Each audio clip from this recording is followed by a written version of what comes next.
Hey guys, snowmobile man 52 here again. Second video in 2 days.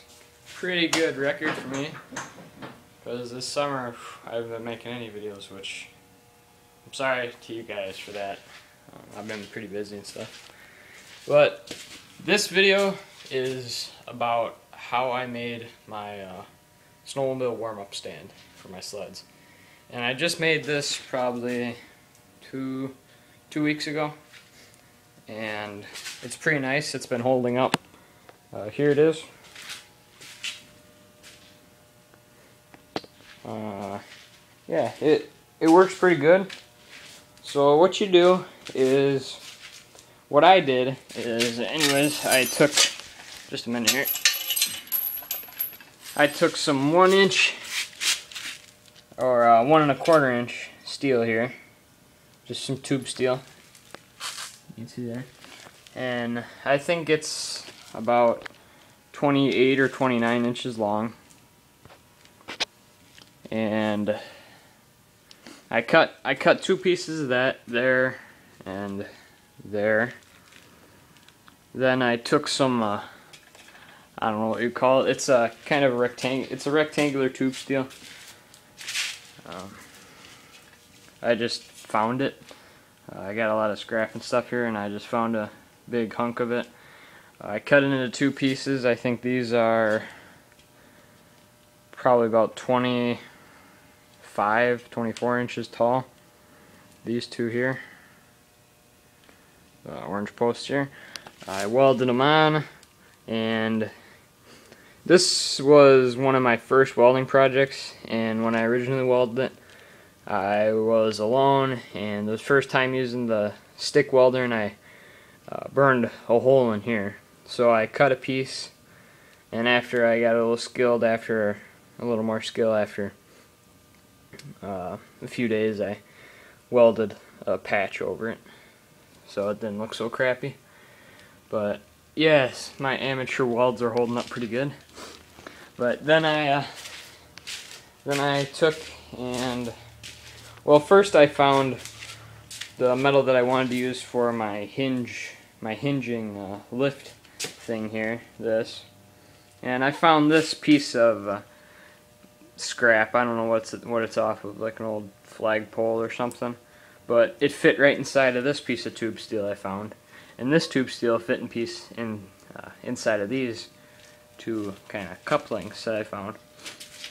So it all fit together. This is really nice and tight. This is kind of just floppy, but I welded it on right there, and on this other side, right over here, right there. So, but yeah, you could probably just go to Tractor Supply or something and buy, like, I don't know, like a bearing thing. I'll show you. I'll show you what I'm talking about. I have no clue what it's called. They're kind of like for wheelbarrows or little trailers or something like that, with the bearing inside.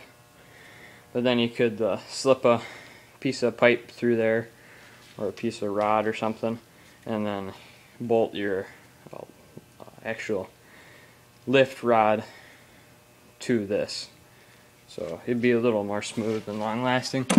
But I didn't feel like using those because, well, I got other things I could use, you know. So then I put all that together. I welded a piece of this 1 1/4 inch stuff, same as that down there. That stuff right there. It's exactly the same, only shorter, of course. I welded it to this flagpole bracket thing, whatever you want to call it.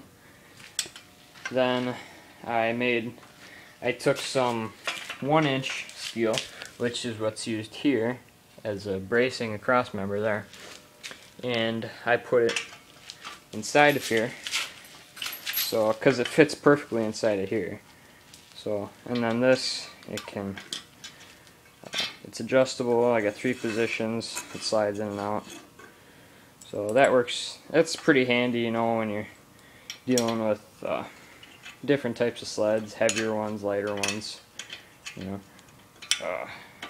If you are doing this though, make sure you put bolts or a hook or something on the end here, so when you're lifting it, it doesn't slide down or slide off. I used bolts because I couldn't find a hook. Then out here, I just took an old handle off an ice auger like that, and I drilled a hole in here, put a pin in there. So this stuff all pretty much comes off, so it's you can store it better, kind of. Then I took a bolt here, I threaded it on, or I drilled a hole here, put it through it, bolted it on. I put 2 bolts on there so it doesn't jiggle loose. Then I kind of made it like a hook pattern, or a hook, so you can, so when you're lifting up the sled, you put this chain through there, and you know. Then I just welded on this cross member here, right there, and these 2 cross members there to hold it up better. But I'll show you a demonstration on lifting a sled up. This is just that little Yamaha I have.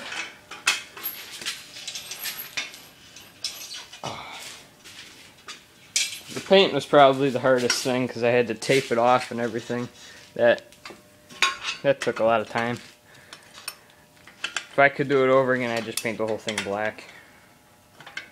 Alright. Why is this not cooperating? Alright, I gotta slide it out a little. And I did put some little rubber pads on the bottom of this, so it like slides around better and gets a better grip. Alright, so here we go.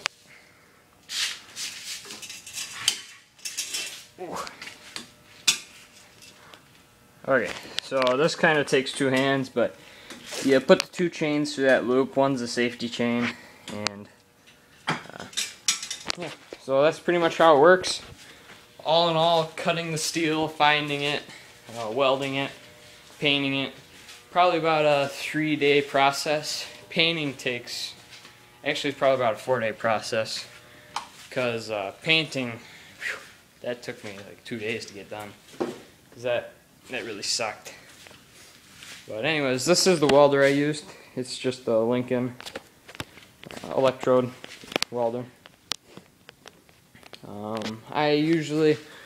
I pretty much just had it set at about 45 to 60. Sometimes, well no, that's actually what I had it set at the whole time. When I got to that thinner tube steel where I originally burned through, I had it set at 45-60. When I went through and put the patch in, I had it set at 45-60, but I kind of brushed the weld a little bit. You got to make sure when you're welding tube steel like that, the thin stuff, that you brush.